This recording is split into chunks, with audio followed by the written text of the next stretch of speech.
On apprenait plus tôt cette semaine qu'un groupe de citoyens de Rouyn-Noranda veut créer un parti politique, le parti Virage. On s'est demandé d'abord si c'était une première dans la région. Pour Val-d'Or et Amos, oui, il n'y a jamais eu de parti politique. À Rouyn-Noranda, il y a déjà eu 3 équipes, donc vraiment liées à des candidats à la mairie.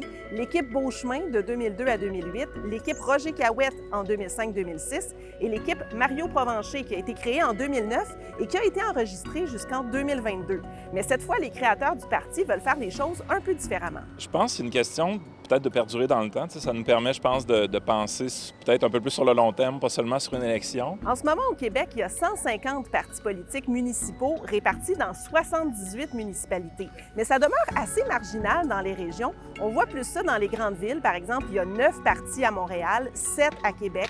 Il y en a aussi dans des villes comme Sherbrooke, Laval, Longueuil, Gatineau. Mais qu'est-ce que ça prend pour créer son propre parti politique? Ça demande beaucoup d'appels et de back and forth avec le DGEQ. Le DGEQ, donc le directeur général des élections du Québec, demande aux créateurs d'un parti de remplir pas mal de documents. Notamment, il faut avoir des signatures d'électeurs et électrices qui sont prêts à devenir membres de ce parti. Si c'est une ville de plus de 100 000 habitants, ça prend 100 signatures. Pour une ville de 50 000 à 100 000 habitants, c'est 50 signatures. Et comme dans ce cas-ci, une ville entre 5 000 habitants et 50 000, ça prend 25 signatures.